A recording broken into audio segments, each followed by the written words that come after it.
Ethan Miller woke up at 6:12 a.m., not because the alarm rang, but because his body no longer trusted alarms. Single fathers learn things the hard way. The apartment was still quiet, wrapped in that fragile kind of silence that only existed before a child woke up.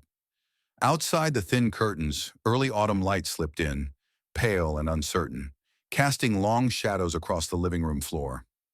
Ethan lay still for a moment, staring at the ceiling fan that ticked softly as it turned. The fan had been there longer than the marriage, longer than the divorce.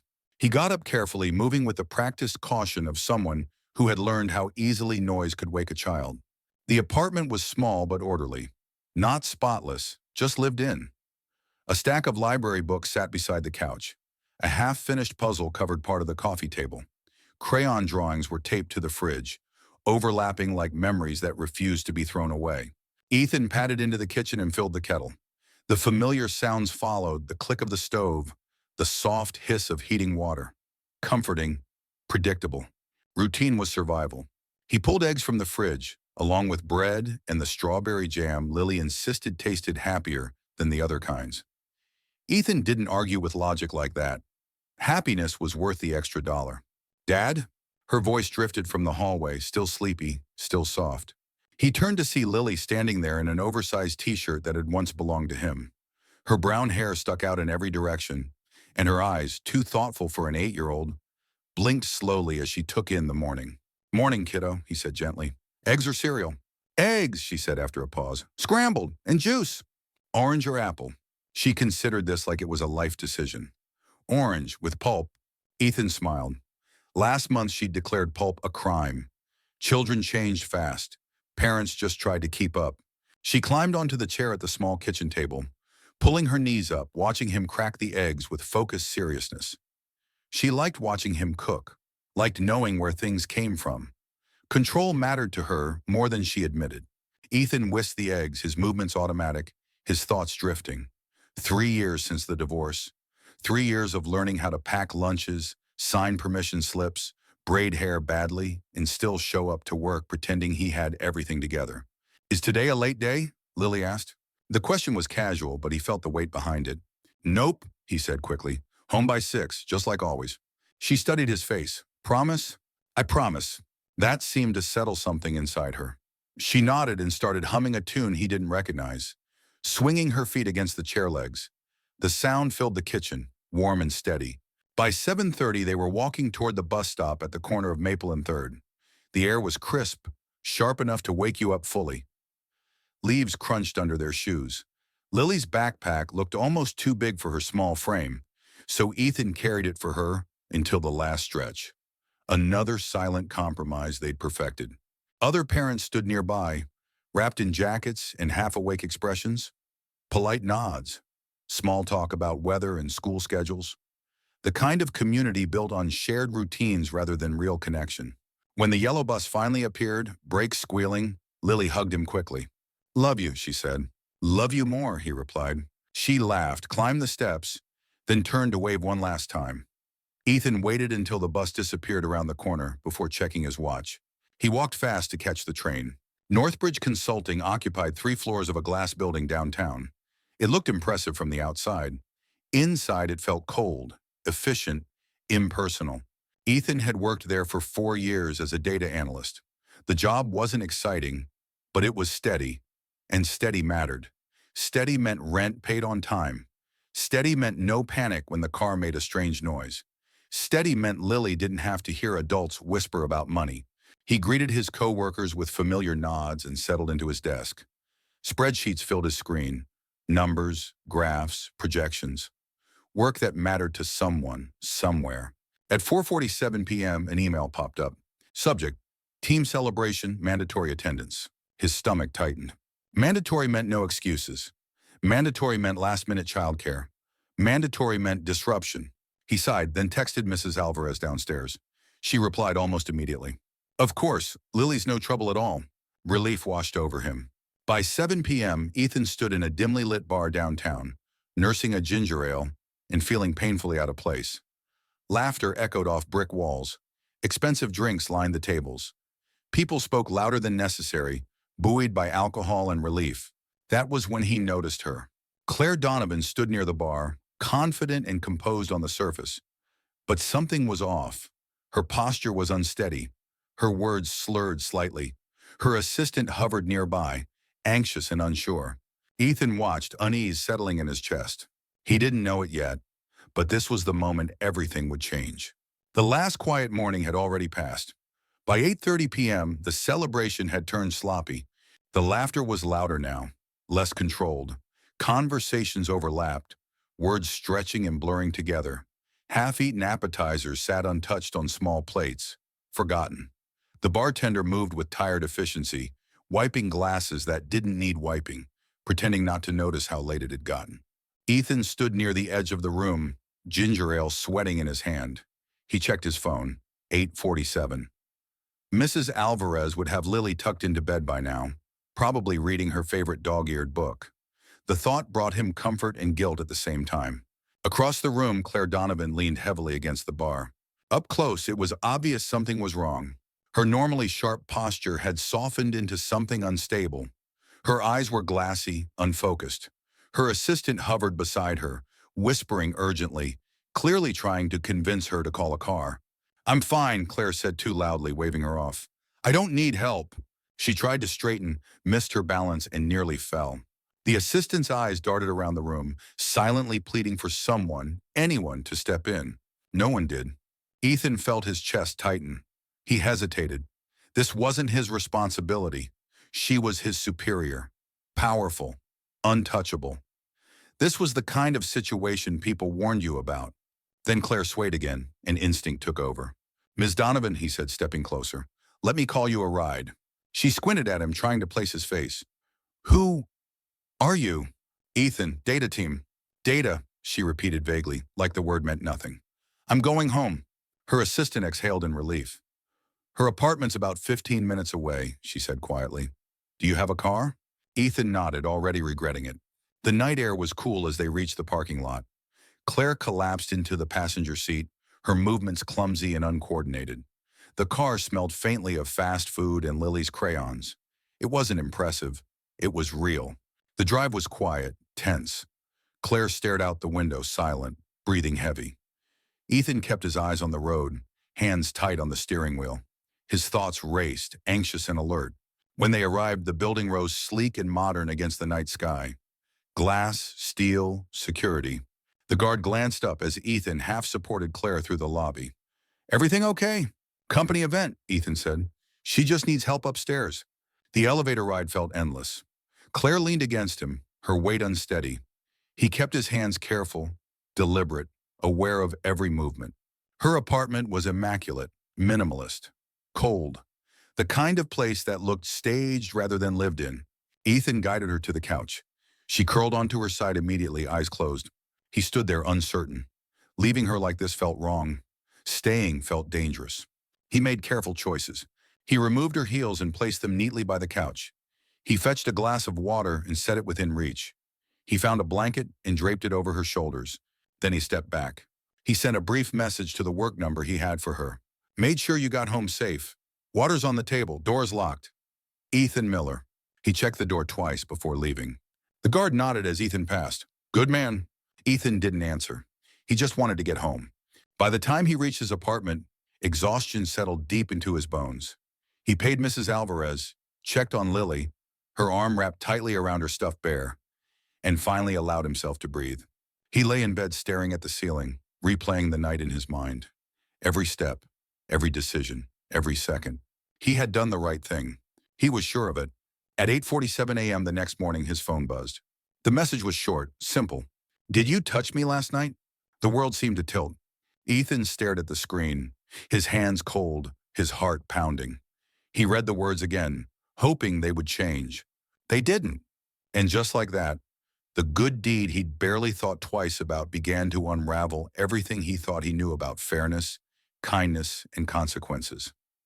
Ethan didn't answer the message right away. He stared at the screen. The words, "Did you touch me last night?" burning into his eyes like a warning sign he'd somehow missed. His office hummed around him, keyboards clicking, phones ringing, someone laughing near the coffee machine. But the sound felt distant, muffled, unreal. He typed a response, deleted it, typed again. I drove you home. You were asleep on the couch when I left. I didn't touch you. 3 dots appeared, disappeared, appeared again. We need to talk. My office. 10 a.m. His heart pounded, sharp and unsteady. The minutes crawled. Every glance from a coworker felt suspicious. Every whispered conversation felt aimed at him, even though no one knew. Yet, he checked the clock obsessively. 9:42, 9:47, 9:51. At 9:55, his phone rang. Ethan Miller, a woman's voice asked, formal and flat. Yes, this is Human Resources. We need you in conference room B immediately. I have a meeting at 10. This takes priority. The call ended before he could respond. Conference room B was small and windowless, the kind of room designed to feel neutral, but somehow always felt oppressive. 3 people sat inside when Ethan entered. A woman from HR he'd seen only in emails, a man in an expensive suit he didn't recognize, and Claire Donovan. She sat perfectly still, her expression controlled and unreadable. Mr. Miller, the man said, standing. I'm David Reynolds, General Counsel. We've received a concern regarding last night's company event, the HR woman added. We need to ask you a few questions. Ethan's mouth went dry. Did you enter Ms. Donovan's apartment? Reynolds asked. Yes, Ethan said, to help her to the couch. Were you alone with her? Yes. Did you touch her in any inappropriate way? No, absolutely not. Claire spoke softly. I don't remember much of last night. Ethan felt his stomach drop. I woke up on my couch, she continued. My shoes were off. I didn't remember how they came off. I took them off so you'd be comfortable, Ethan said, his voice tight. You couldn't stand on your own. Silence stretched between them. Given the circumstances, HR said carefully, we're placing you on administrative leave pending investigation. Investigation? Ethan repeated. I didn't do anything wrong. That's what we need to determine, Reynolds replied smoothly. Please turn in your badge and laptop. You'll be contacted. By noon, Ethan's access was revoked. His email locked. His desk cleared by someone else. By 5, messages started coming in. What happened, man? HR asking questions. You okay? He didn't respond. That night, he sat at the kitchen table while Lily ate cereal, her eyes flicking toward him with quiet curiosity. You're not going to work? She asked. Not today, he said. Just taking some time off. She nodded, but he could tell she didn't believe him. The next few days blurred together. Calls from HR, long silences. The apartment felt smaller, heavier. The air itself seemed anxious. On the 3rd day, HR called again. We reviewed the footage from Ms. Donovan's building, the voice said. We need to meet. Ethan allowed himself a brief moment of hope. The meeting confirmed everything he'd said. Timelines, security footage, witnesses, all aligned. But then came the word that crushed him. Perception, HR said. Optics, company culture. We're offering a severance package, Reynolds added. 3 months pay, neutral reference. And if I don't take it? Ethan asked quietly. The man paused. The investigation remains open. That evening, Lily's teacher called. Some students have been asking questions, she said gently, about your job, about whether you did something bad. Ethan hung up and sat in the dark, his chest aching, his hands trembling. He had done the right thing. So why did it feel like punishment? The apartment felt different once Ethan stopped going to work. During the day, it was too quiet. The kind of quiet that made every sound feel amplified. The hum of the refrigerator, the distant sirens outside, the tick of the clock on the wall. At night, it felt heavy, like the walls themselves were listening. Ethan spent his mornings pretending everything was normal. He still made Lily breakfast, still walked her to the bus stop, still smiled when she waved from the steps of the yellow bus. But the smile felt strained now, fragile, like it might crack if he held it too long. What are you doing today? Lily asked one morning, spoon paused halfway to her mouth. Just some paperwork, Ethan said carefully. She nodded, but her eyes lingered on him. Observant, curious, concerned. Children noticed more than adults like to believe. The call from Human Resources came that afternoon. We've completed the review, the woman said, her voice professionally calm. The footage confirms your timeline. There is no evidence of misconduct. Ethan closed his eyes, relief flooding his chest. So I can come back? He asked. There was a pause.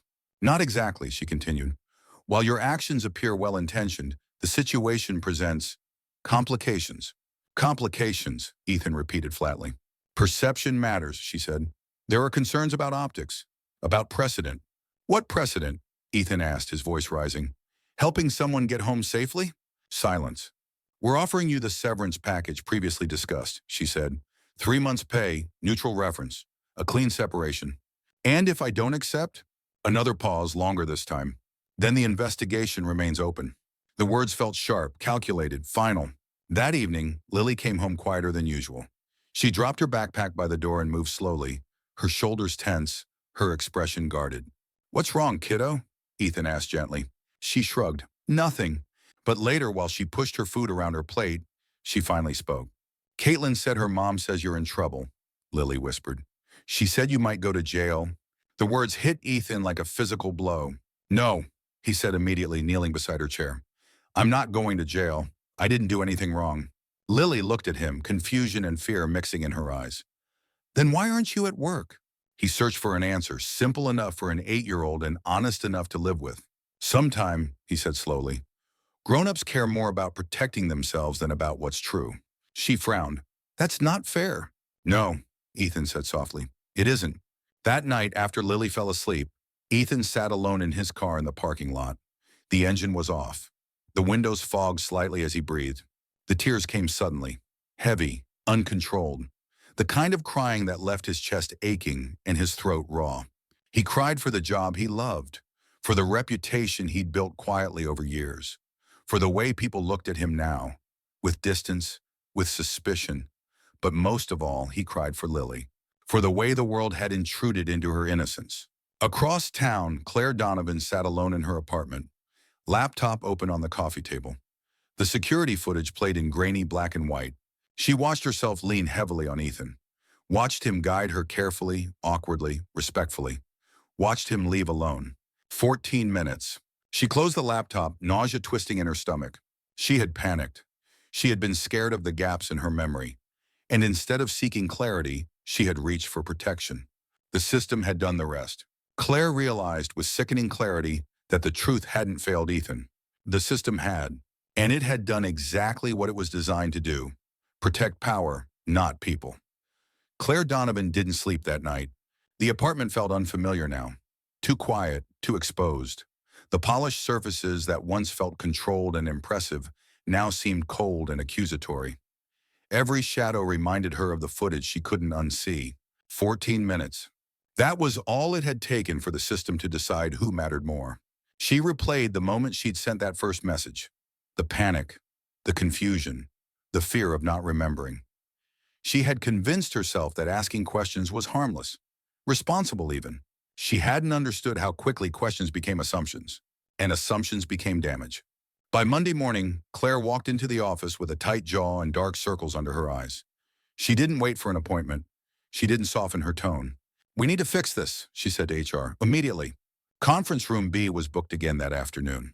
Ethan received the call while folding laundry at home. Lily was at school. The apartment smelled faintly of detergent and toast. "We need you here in an hour," the voice said. He almost laughed, the absurdity of it all.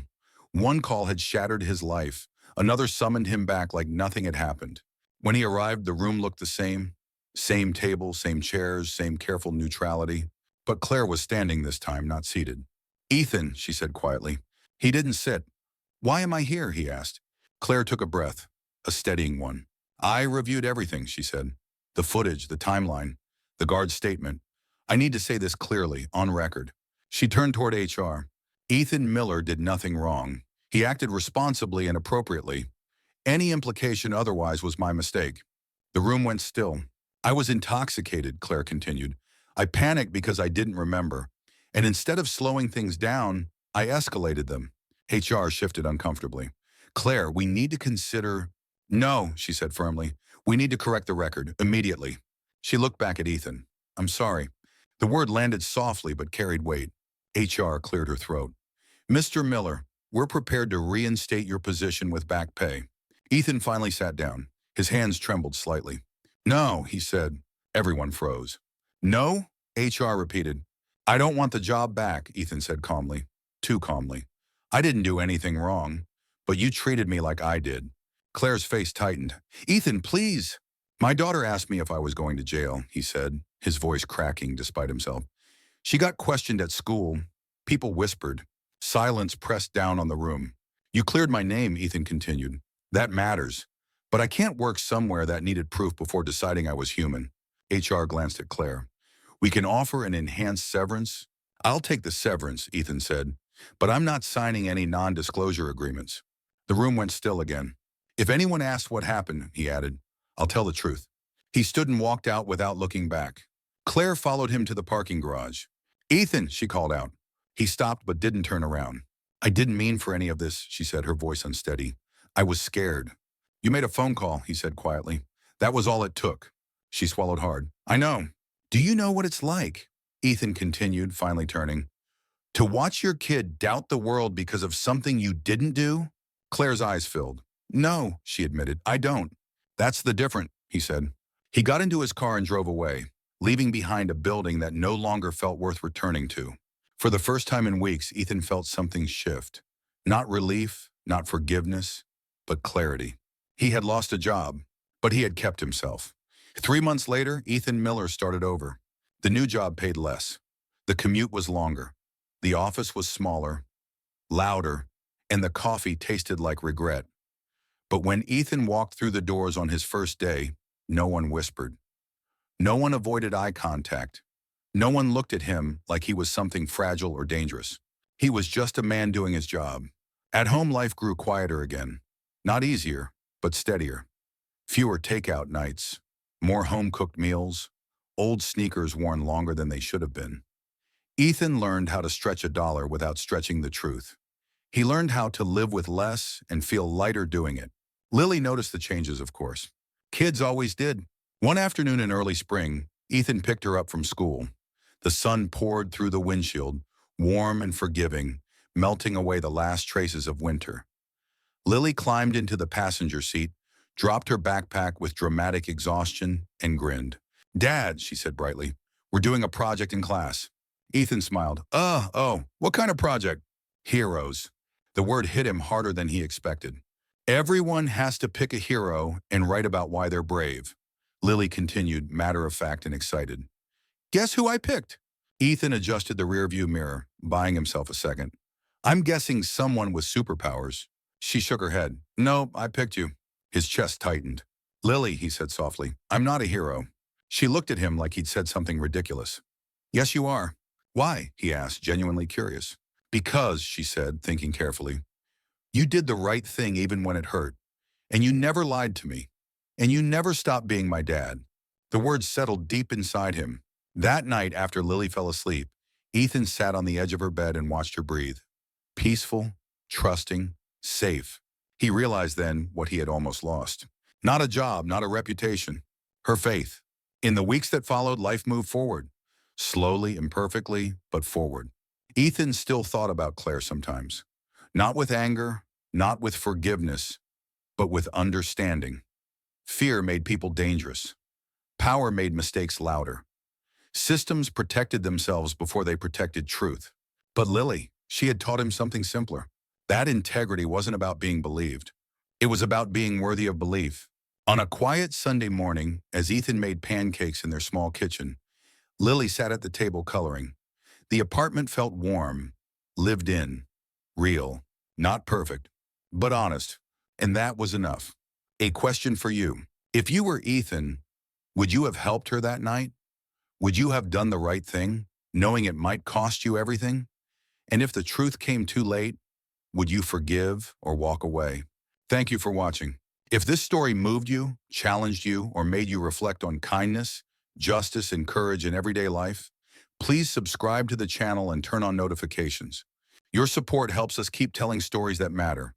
Stories about real choices, real consequences, and real humanity. See you in the next story.